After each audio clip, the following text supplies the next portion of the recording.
If you ask somebody how they're doing, stick around to hear the answer. Hi everyone and welcome. This is your host Trudy Carlson and you're watching or listening to Conversational Lounge Media, where we mentor, connect, and inspire others through real life stories. Our topic today is about mental health. Since 1949, the United States has been observing mental health awareness in the month of May, and I would be remiss if I did not use my platform to shed light and to bring conversations about mental health awareness and really play my part and help, other people also play their role and their part in breaking the stigma about this subject. So really, this is why we have an amazing guest on the show today, to just navigate us through that topic, and we can have, great conversations surrounding this. So without further ado, please help me welcome my next guest, Breanne Ward, and who is a CEO and a founder of ForWard Consulting with a passion for educating the community. So Breanne, thank you. Hello there. So thank you so much for joining us today. Yes, thanks for having me. This is an honor. Thank you. Absolutely. And so please tell the audience a little bit about yourself, who you are, what you do, and definitely welcome to the show. Thank you. Absolutely. So again, I'm Breanne Ward, born and raised in Des Moines, Iowa. My education comes from Iowa State and Drake University. But really, the crux of my education comes from peopling. I've spent a lot of time working with people on the continuum of trauma. Now, many of you have probably heard the definition of trauma in your own variations and platforms, but mine I received from Andrew Jacobs when I went to Drake University. And his definition was anything that happens to you or around you that you didn't ask for, and you're left by yourself to figure it out. And so I've been with a lot of people throughout my career who's been left to figure it out. And that could be through self-medication, that could be through suppressing and pretending it didn't happen, so in denial, detaching, dissociating, depression, anxiety, psychosis, the idea of things that really feel real to someone, but there's no facts that that's truly happening. So I really feel like my true education has come from those that I have offered services to throughout the years. Wow. Wow. So this wants me to ask you, the really a little bit of your whys. So why this field and what got you intrigued into wanting to help others navigate through their mental health? Absolutely. So when I first started this walk called career of life, of adulting, right? I wanted to do things that were bedded into corporate America because I knew that I'd make money. So my big ploy was I wanted to be a fashion designer. Oh. Hence the fantastic outfit, by the way. But what I realized is I had more to give, I had more to offer. And so I started taking a human development class at Iowa State, and the rest is history. It was the idea that someone's brain can do beautiful things, and then there's this other side of the brain that can make you do really, really terrible things. And I wanted to learn about the biology. I wanted to learn about the hormones. I wanted to learn about the stimuli that can really impact someone's schema. And so once I dug into that, I realized something. My community possibly didn't have access to this information, and it could really help them create better outcomes for themselves and their families. And so that really got me into the mindset of how can I tailor this information that I'm receiving to make it palatable for people that I work with all the time, or, I'm just in the community with. I'm a pastor's wife. Okay. So I believe these conversations are really important in church. Because a lot of things can happen in the name of coping skills.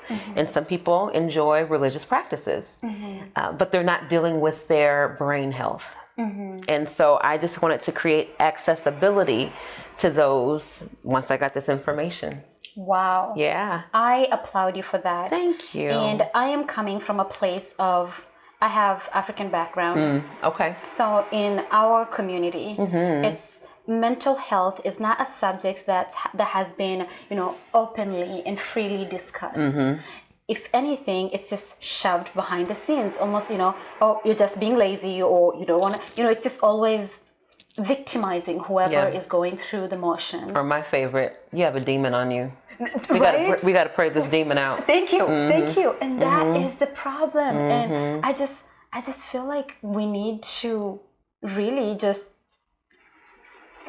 go, I don't know, head first and talk about this topic openly. Absolutely. And all the sides. So Right. I applaud you for taking this field, like a path, you. least traveled. Yeah. Well, and I'll say this to you, too, my Trudy. When you break your arm, you sprain your ankle, you don't question that. You go to the doctor, they tell you what to do, you do it, you get better.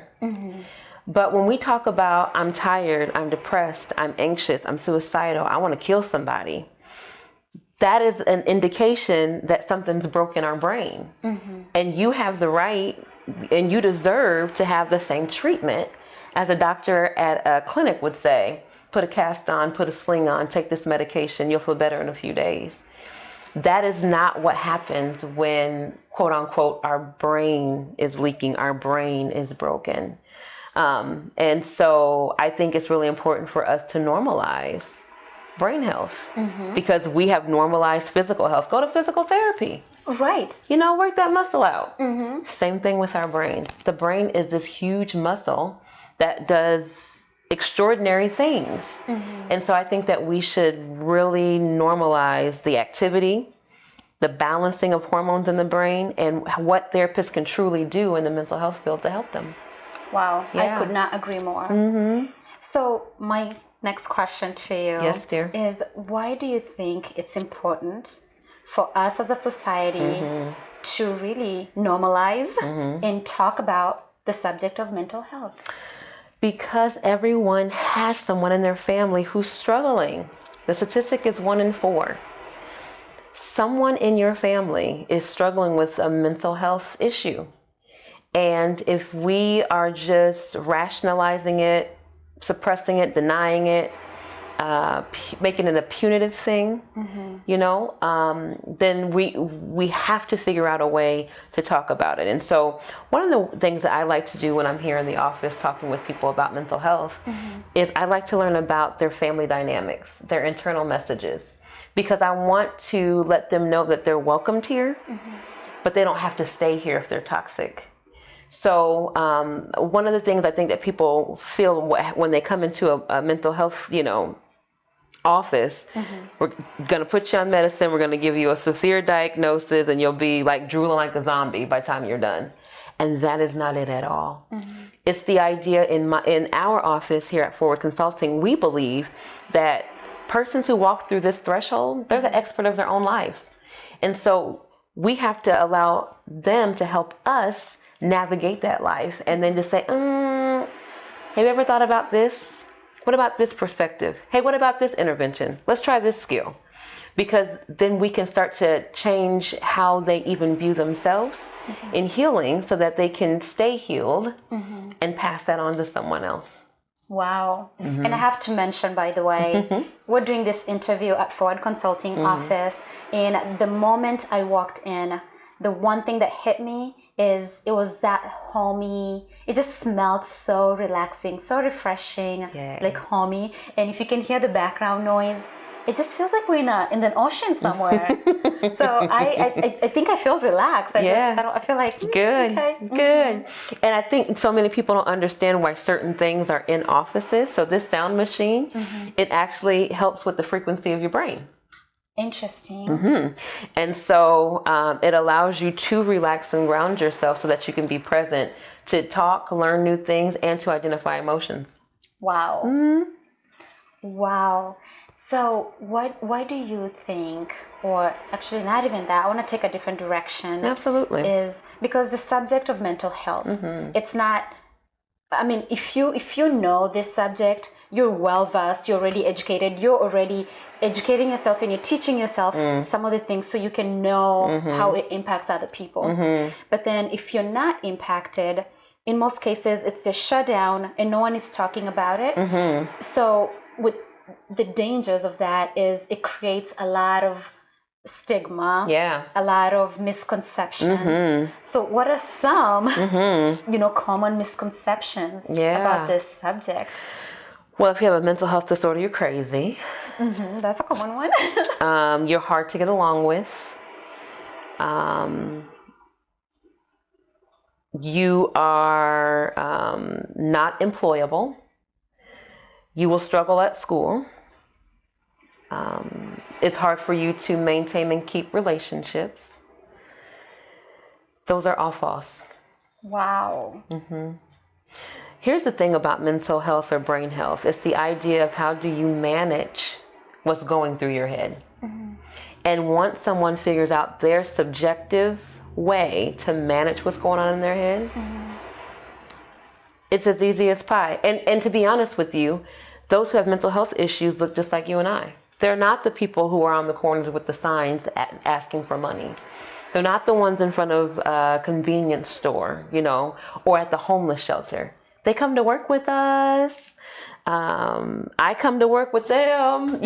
We've all had our dip in trying to figure out what's going on with our brain. I suffered from anxiety for many, many years. I got me a trusted therapist who I love and adore, Diana Bonus. I'm shouting you out, girl. She got me right. And I don't think that that's a bad thing. I feel like I should be able to say that, So I think that if we can figure out how to manage what's going on in our brains, then we can have these authentic conversations too about, oh, you're struggling with that too? Oh my gosh, what you doing? Because that breaks down and dispels those myths and those stigmas. How did the pandemic, how did it impact? Yeah, it increased our numbers for sure. ForWard Consulting LLC was an independent practice from May 2019 until October 2020. I worked really hard in my home during pandemic, probably started in March 2020, trying to just field phone calls and all of those things. Here were the things that shout out like, oh no, this is not okay. People's support systems dwindled. And that was hard for a lot of people to truly understand, something that maybe they dismissed or suppressed. Who's really in my corner? And when you have things that deflect and distract you, going out, going to eat, going to movies, going to the club, going to the bar, you can create narratives that these are my people. Until there's no distraction, deflection, it's like, where's my people? And so I became a lot of people's people. And I had to figure out really quickly how to not create that codependency. So reached out to social media and found some really cool like social connectedness groups on Facebook and those type of things that kind of helped. I also saw the exasperation of barrier. So if you were already struggling before pandemic and then everything shuts down, it was like this magnification of issues. Limited food, limited money, limited hours at work. Sometimes you didn't have work. And so hearing people suffer was huge during pandemic as well. So, people were probably like, so what did you do? And the only thing that I could do at that time was make sure that people felt safe. And that's usually the thing that is like a bing, bing, bing. When people start to not feel safe, you can see a list of internal messages that become unhealthy and toxic come through a person's mind, So I would use a lot of grounding techniques, helping people kind of breathe, helping people use like affirming statements. I'm safe right now. I'm okay right now. Having them identify with their five senses, things in front of them, just so that they know that they're here and they're okay. I also used a lot of phone coaching during that time. People who are, heightened in depression, I don't know or heightened in depression or anxiety, they look the same sometimes. So I call it the gas pedal brake effect. Oh. So anxiety is when you just put your foot on the gas and you're spinning. Think about it. Your thoughts are just going, ruminating. You can't find an answer, but they're just going. But then eventually your body says, put the brake on. And that mirrors depressive symptoms. So many people will think that you're depressed, but no, my body's recovering from being hypervigilant for hours upon hours upon hours. And so pandemic brought that into play. And I taught that a lot during pandemic. And they're like, oh, that makes sense. So I was just like, yeah. Says the therapist who has anxiety. So yeah. Wow. Uh-huh. I have never looked at it that way. Yeah. So is it getting better now? Does it change with the weather? Ooh, yes. How did you know? Yes, ma'am. So every clinician sees a trend. But the trend that I have seen here at ForWard Consulting LLC is that when it's warm outside, you'll see this dip of no one coming. Oh, interesting. But then when the weather starts to kind of like decrease in temperature, it's just like, I need to come and see you, because all the stuff they were doing when it was warm didn't work. And it's just like, so I got a whole bunch of things I need to tell you. And so we kind of spent some time rebuilding, reassessing, reestablishing. But yeah, weather definitely changing. When you see the sun, oh yeah.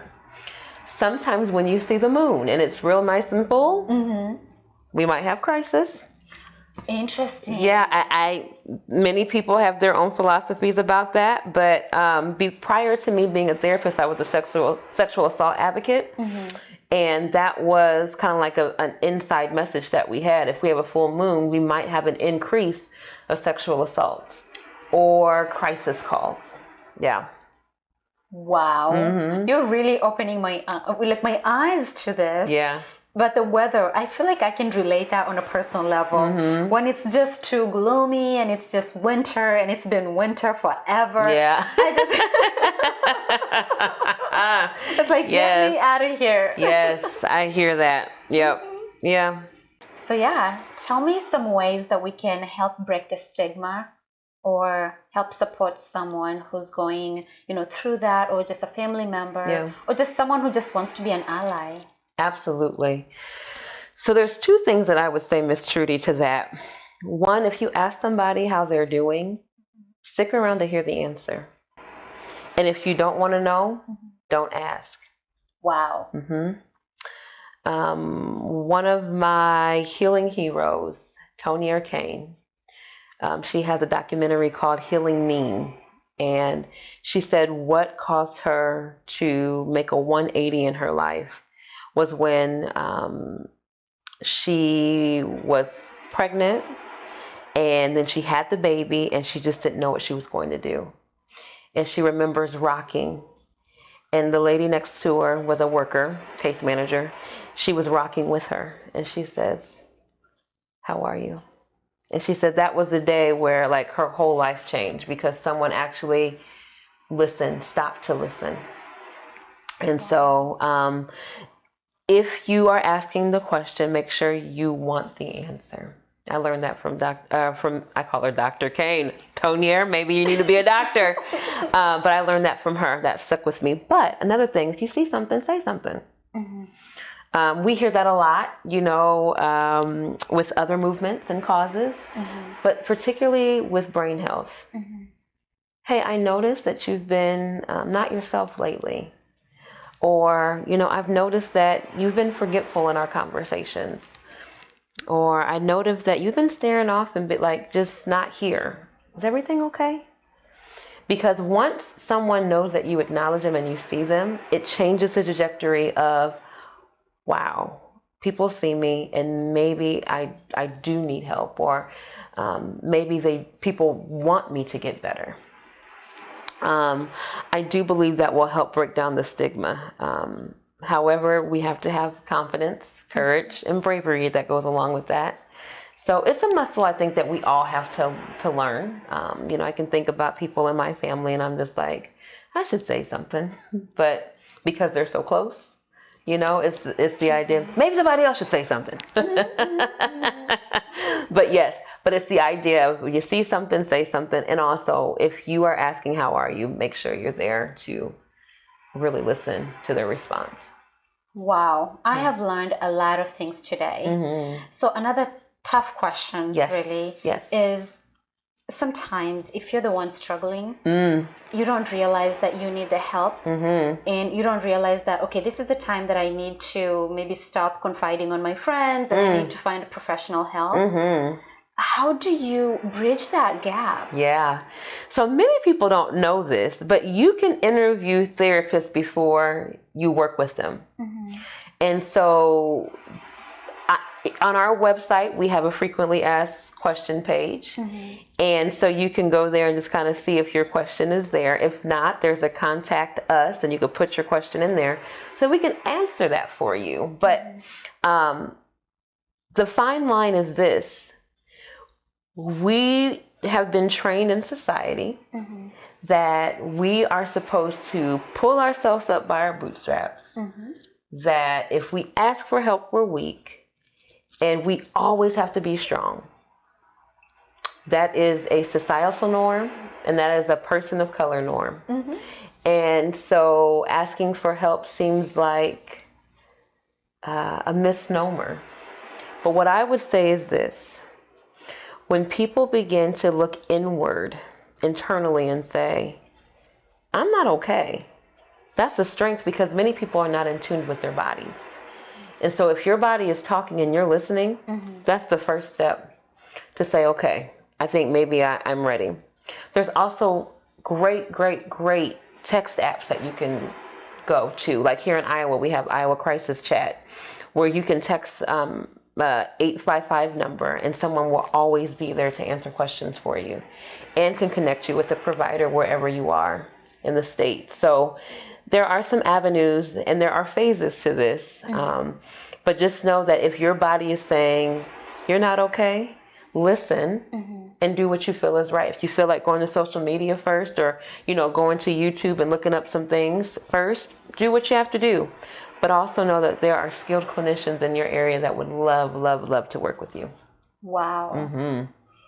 And then I was going to take a different path in a different direction. Yes. But instead of me just asking you questions from a place of, we only know what we know. So if I drive the conversations by asking you questions coming from a place of my limited knowledge, we might miss some big things. So I wanted to give you a chance to, just tell your audience, or just speak to your audience on something that you would really like to share today, and maybe I haven't asked you yet. Well, open-ended. I know, right? Well, okay, so I'll say this to you right now. So currently right now at ForWard Consulting LLC, we have a wait list. And that has been weighing on me. And so community assessment has been done, and every therapy center agency has a wait list. And so that kind of like, okay, it's not just me. But in my mind, I'm thinking of what are some ways that can exhaust it or give people an option. So we've been working on some specialized culturally relevant groups. We want to do some empowerment groups for teens. We definitely want to do some professional groups for females. We do want to start a young males group, because during pandemic, we saw a rise in Black males coming to our agency, wanting to get in touch with their emotions, wanting to stop toxic cycles. And so we wanted to normalize that and create space for more men to come forward who want to heal. What we know relationally, what we know about African American culture, I know that about African American culture, is that we heal usually relationally. And so I wanted to kind of like do a test run and see, could a group not satisfy, but give skills so that people can continue to navigate and be the masters of their lives. Wow. We'll see. Wow. Yeah. That would be impactful, in my opinion. Yeah. We're working towards it. So we're hoping that we can start to kind of like roll some things out in June and just kind of see where we go. you have to let me know, Yes. or at least let the audience know where they can even find out about this information when they're interested and when it's available. Absolutely. So you can definitely go to moveforward2day.com. You can also Google my name or Google Forward Consulting LLC, and you'll find all kinds of stuff. There you go. There you Breanne go. Ward. Yay. Thank you, Trudy. This is cool. Before I let you go, Yes. I'm going to put you on the hot seat a little bit, but before I let you go, what advice would you have for someone that's, watching today? They're inspired by your journey. They're inspired by what you do, or just any part of everything that you've shared today. What kind of advice would you have for such a person? There's so much I would want to say. But what I will say is, if you're second guessing yourself, if you're doubting yourself, if you don't know how you'll be able to navigate through this career, because at times you still struggle with brain health and family dynamics and trauma, welcome to the club. All of us therapists, I would say, maybe I'm being very general, but we come into this field carrying something, and your something that you carry in might be the lifeline for someone to get healthy and to start their own healing journey. So I would say, if you're interested in this field, but you're questioning yourself, stop, because we've all done it, but your life path, your life journey, your experience may be what will be your expertise and can guide somebody to their complete wellness. Wow.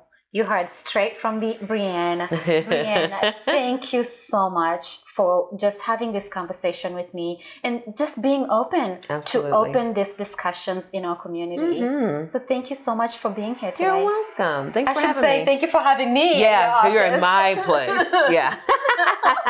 Let's get that straight. Yes. Well, thank you, dear. It was a great time to be with you. Oh, perfect. And everyone else who's watching or listening, thank you so much for tuning in. You can find any of our information at withtrudy.com. Be sure to follow, subscribe, and join the family so you can find more impactful, inspiring conversations. Until next time, have a great day.